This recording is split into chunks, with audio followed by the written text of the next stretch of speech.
السلام علیکم ورحمۃ اللہ وبرکاتہ. جزاکم اللہ خیر. آپ سب آئے, اللہ تعالیٰ آپ کا آنا قبول کرے.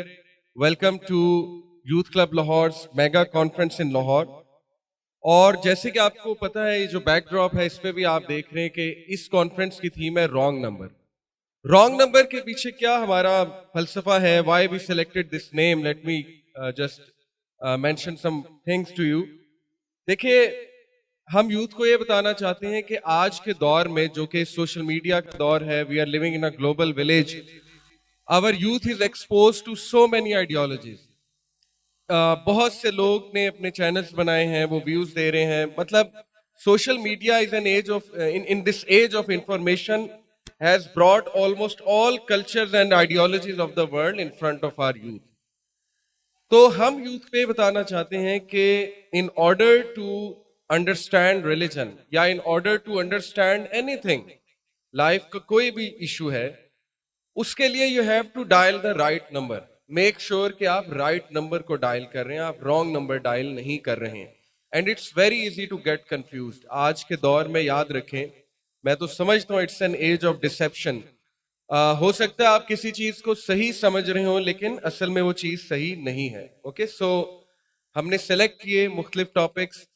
میرا جو ٹاپک ہے regarding wrong number is freedom unlimited, اور اس میں آپ سے دو ایسی آئیڈیالوجیز ذکر کروں گا جو میں سمجھتا ہوں کہ اس وقت آہستہ آہستہ ہمارے نوجوان طبقے میں, خصوصاً پڑھے لکھے طبقے میں سراہد کرتی جا رہی, اور ہمیں ریئلائز بھی نہیں ہو رہا.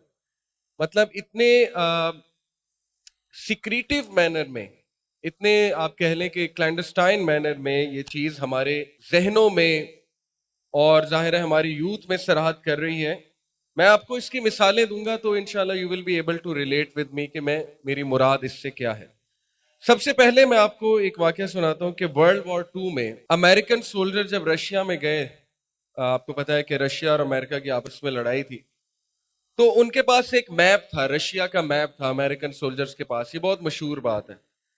کیا ہوتا تھا کہ امریکن سولجر اس میپ کو فالو کرتے کرتے کرتے کرتے کہیں اور نکل جاتے تھے. یعنی کہ میپ پہ کچھ نظر آ رہا ہوتا تھا لیکن وہ جب اوریجنلی وہاں پہنچتے تھے دیکھتے تھے یہاں تو کچھ اور ہے. اور ہر بار ایسے ہی ہو رہا تھا. انہیں کوئی بلڈنگ نظر آ رہی ہوتی تھی میپ پہ, لیکن جب وہ وہاں پہنچتے تھے تو وہاں کچھ اور ہوتا تھا. تو what they found out was کہ ہمیں میپ ہی غلط دیا گیا.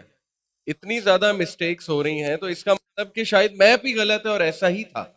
رشینز نے اس لیول کا پروپیگنڈا کیا تھا کہ انہوں نے اپنا میپ ہی غلط دیا تھا, اپنا میپ ہی غلط بنایا ہوا تھا. اب یہ اگزامپل میں نے آپ کو کیا دی, دیکھیں پاور پالیٹکس کو سمجھیں.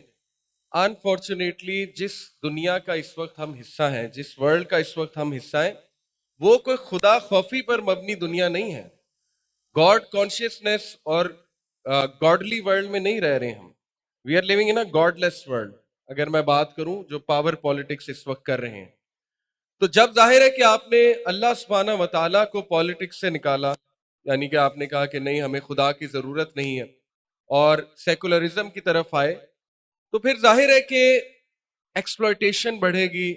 پھر کوئی بھی پاورفل نیشن کسی بھی حد تک جائے گی تو لیس پاورفل نیشنز ہیں ان کو ڈیسیو کرنے میں, in order to be sure کہ دے آر انڈر کنٹرول وغیرہ وغیرہ. تو یہ جو پاورفل نیشنز ہیں, فرسٹ ورلڈ کنٹریز جنہیں میں کہوں گا, یہ ابھی تک ایسے کرتی ہیں. یعنی they gave the wrong map. Wrong map literally میرا مراد رانگ میپ نہیں ہے. رانگ میپ سے مراد ہے کہ they gave wrong direction through media, through their literature, through their N G Os وغیرہ وغیرہ. تو یہ بہت ایک بنیادی سی بات ہے جو ہمارے ینگسٹرز کو سمجھ چاہیے کہ not everything that is being given to us should be bought, because you never know کہ وہ صحیح میپ ہے بھی کہ نہیں. ایسا نہ ہو کہ آپ اسے فالو کرتے کرتے کہیں اور نکل جائیں. بہت سے لوگ زندگی گزار دیتے ہیں خاص فلسفے پہ چلتے ہوئے, ایک خاص آئیڈیالوجی پہ چلتے ہوئے. At the end they realise کہ یہ تو میپ ہی غلط تھا اور یہ تو ساری کی ساری آئیڈیالوجی ہی غلط تھی, تو پھر بہت ریگریٹس آتے ہیں. So we want to be sure انشاءاللہ کہ آپ اپنا میپ چیک کر لیں. Then there is another point I want you to ponder. یہ درخت میں اس لیے دکھا رہا ہوں کہ دیکھیے جو بھی چیز آپ فالو کر رہے ہیں نا, یاد رکھیں کہ اگر اس کی روٹس اسٹرانگ ہے تو اس کے فروٹس اچھے ہیں. جیسے ایک درخت ہے وہ بہت اسٹرانگ ہے, اس کا بیج اچھا تھا تو وہ درخت بڑا تگڑا ہے, اس کے فروٹس بڑے زبردست ہیں. سو جب بھی ہم بات کرتے ہیں نا کسی بھی سسٹم کی، یعنی کسی بھی آئیڈیالوجی کی، چاہے وہ لبرلزم ہو، چاہے وہ فیمنزم ہو، چاہے وہ سوشلزم ہو، کمیونزم ہو، کچھ بھی ہو، وی ہیو ٹو سی کہ وہ کس قسم کا درخت ہے اور اس کے فروٹس کیا ہیں. یعنی the people who are following that ideology, what kind of a people they are, اور کیا اس آئیڈیالوجی سے زمانے کو فائدہ ہو رہا ہے. ہولسٹکلی ہم بات کریں گے، ہولسٹکلی اوور آل دیکھیں گے، رائٹ. جیسے میں آپ کو مثال دیتا ہوں. میں نے مثال، یہ تھاٹ پرووکنگ پوائنٹ ہے، میں نے مثال ایک فیمیل اسٹوڈنٹ تھی، ان سے تھوڑی سی بحث ہو گئی اس بات پہ کہ شی واز سیئنگ کہ feminism is the way forward. تو میں نے ان سے کہا کہ اچھا if it is the way forward تو پھر یہ چیز بہت زیادہ پھیل جائے گی، آپ دیکھو گے کہ یہ چیز آگ کی طرح پھیل جائے گی. But right now it's being challenge, it's not spreading. Pakistan میں اتنا اچھا رسپانس نہیں مل رہا ہے. What's the reason? تو انہوں نے کہا کہ ریزن یہ کہ ملے اور مولوی جو ہیں وہ آبویسلی اس کو نہیں پھیلنے دے رہے.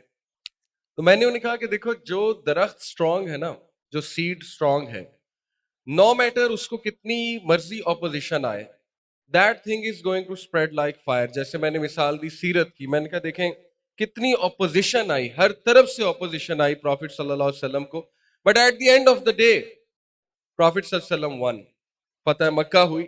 تو یہ کوئی بات نہیں ہوتی کہ اپوزیشن بہت آ رہی اس لیے چیز پھیل نہیں رہی. جو چیز انسانیت کے فائدے کے لیے، جو چیز کے فروٹس بہت اچھے ہیں، ریزلٹس بہت اچھے ہیں، it's going to spread, doesn't matter اس کو کتنی اپوزیشن آتی ہے. Then another example I want to tell you. یہ جو پکچر آپ کو نظر آ رہی ہے کہ دیکھیں ہمارا آرگومنٹ کیا ہوتا ہے. یہ میں آپ کو آرگومنٹس دے رہا ہوں انشاءاللہ. جب بھی ہو سکتا ہے آپ کی کہیں ڈیبیٹ ہو جائے، آپ کی کہیں ڈسکشن ہو جائے مختلف فلاسفیز کے حوالے سے، تو یاد رکھیں کہ آور آرگومنٹ از دیٹ کہ life is too short to experiment. جو ایوریج لائف سپین ہے وہ 75 سال ہے اس وقت دنیا میں. فرسٹ ورلڈ کنٹریز میں کچھ زیادہ ہے، ظاہر ہے میڈیسن اور یہ چیز بہت ترقی کر گئی ہے. لیکن یہ کہ اگر آپ ایشین کنٹریز میں دیکھیں، پاکستان میں دیکھیں، 65 میں بھی 63 65 ایوریج لائف سپین ہے. اس کا مطلب یہ کہ life is too short to experiment. آپ ایسا نہیں کر سکتے کہ ابھی ایک ازم لائے، اس کے بعد کہا اوہو اس ازم کی وجہ سے تو بہت سی خرابیاں آ گئی معاشرے میں، اب ہم اس کو ریفارم کرتے ہیں. اس کے بعد آپ اس کو ریفارم کر کے اس کا نیکسٹ ورژن لاتے ہیں، پھر کہتے ہیں اوہو اس میں بہت خامیاں تھی، بہت سے لوگوں کی زندگیاں تباہ ہو گئیں، never mind let's reform it as well. تو یہی تو چل رہا ہے. ویسٹ کیا کر رہا ہے؟ ایکسپیریمنٹیشن کر رہا ہے. کبھی سوشلزم، کبھی کمیونزم، پھر کیپٹلزم، پھر کیپٹلزم کے نقصانات ہوئے، اب پوسٹ ماڈرنزم ہے. Post modernism is completely ridiculous. Post modernism میں کوئی ڈیفینیشن نہیں ہے کسی چیز کی. Everything is right, no you are no one to جج. پلورلزم، انڈیویجولزم، مورل ریلیٹیوزم، یعنی ایسی ایسی آئیڈیالوجیز آ چکی ہیں کہ یو وانٹ بلیو کہ انسانوں کی زندگیوں سے کھیلا جا رہا ہے. میں آپ کو ثابت کرتا ہوں انشاءاللہ کہ ویسٹ میں جو آئیڈیالوجیز اس وقت ہیں، پہلے میں یہ ڈسکلیمر دے دوں کہ ایسا نہیں ہے کہ ان کے کوئی فائدے نہ ہوں. ان آئیڈیالوجیز کے ہو سکتا ہے کچھ فائدے بھی ہوئے ہوں، اس میں کوئی دوسری رائے نہیں ہے. ہو سکتا ہے کہ فیمنزم نے کچھ فائدہ دیا ہو ویسٹ کو، ہو سکتا ہے لبرلزم نے کچھ فائدہ دیا ہو، انڈیویجولزم نے کچھ فائدہ دیا ہو، نو ڈاؤٹ اباؤٹ دیٹ. لیکن ہم نے پروز اینڈ کونس سامنے رکھ کے فیصلہ کرنا ہے. ٹھیک ہے، ہم نے دیکھنا ہے کہ فائدے زیادہ ہیں یا نقصانات بہت زیادہ ہو چکے ہیں. رائٹ. سب سے پہلے چونکہ ٹاپک ہے فریڈم ان لمیٹڈ، اور یہ ایک آئیڈیالوجی بہت تیزی سے تھوپی جا رہی ہے. ہر لبرل آئیڈیالوجی جو ویسٹ کی ہے، آج آ کے اس کا ایک ہی پوائنٹ ہوتا ہے کہ ڈو ایز یو ول. یہ بیسکلی تمام لبرل آئیڈیالوجیز کا کرکس ہے. ڈیفینیٹلی وہ منہ سے ایسا نہیں کہتے، لیکن فلسفہ یہی ہے، روح یہی ہے، سول یہی ہے ساری آئیڈیالوجیز. تو ول ڈیورنٹ جو ہے بہت بڑا ایک تجزیہ نگار ویسٹ میں، اس نے کتاب لکھی ہسٹری آف سیویلائزیشن. تو اس کا ایک کوٹ سناتا چلوں کہ so I should say that civilisations begin with religion and stoicism. Civilisation جو ہے، تہذیب جو ہے، وہ ڈسپلن سے اور مذہب سے قائم ہوتی ہے. They end with scepticism and in belief.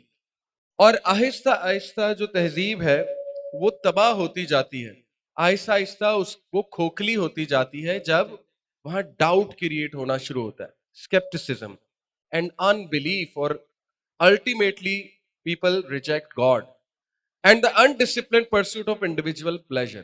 یہ ہے اصل میں بات کہ تہذیب تباہ کب ہوتی ہے؟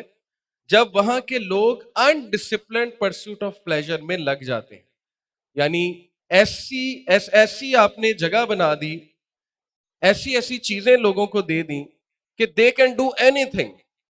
جیسے اس وقت مغربی معاشرے میں پورنوگرافی ایک پوری انڈسٹری ہے. نہ صرف یہ کہ یہ جو فحاشی ہے, امورالٹی ہے, اریانی ہے, کسی دور میں چھپ کے کرنی پڑتی تھی اور لوگ چھپ کے کرتے تھے. ویسٹ 1960s تک میں آپ کو بتاؤں وہاں پہ یہ کانسیپٹ تھا کہ اگر ایک مرد اور عورت کا ریلیشن چل رہا ہے تو دے مسٹ گیٹ میرڈ. یہ 1960s 1970s تک ان کے بھی یہی کانسیپٹس تھے. اب وہاں پہ کیا کیا چل رہا ہے I'll come to it, لیکن میں نے آپ کو ایک ایگزامپل دی پورنوگرافی انڈسٹری کی. یہ دیکھیں کہ وہ کیسی تہذیب ہے جہاں پر اس قسم کی تباہ کن چیز وہ بہت بڑا بزنس بن جائے, اس میں سینیٹرز کی انویسٹمنٹ ہو, اس میں ڈفرینٹ سٹیک ہولڈرز ہوں, اور اس انڈسٹری کو وہ اتنا پاورفل بنا دے. اتنی یہ تگڑی انڈسٹری بن چکی ہے کہ ایون گوگل پہ وہ ریسرچز نہیں آپ کو ملیں گی. گوگل پہ آپ سرچ کریں گے پورنوگرافی کے ہارمز کیا ہیں تو آپ کو بہت کم آرٹیکلز ملیں گے. زیادہ تر آرٹیکلز آپ کو اس کے بینیفٹ میں مل جائیں گے ہو سکتا ہے. اور ساری سائنٹیفک ریسرچز یہ آ رہی ہیں کہ نہیں, پورن کے کوئی ہارمز نہیں ہے, پورن کا کوئی تعلق نہیں انفرٹیلٹی کے ساتھ, اس کا کوئی تعلق نہیں اریکٹائل ڈس فنکشن کے ساتھ, اس کا کوئی تعلق نہیں ہے انفیڈیلٹی کے ساتھ. اس طرح کی ریسرچز آ رہی ہیں, وچ مینس کہ دیکھ لیں کس قسم کی دنیا انہوں نے بنا دی ہے کہ جہاں پہ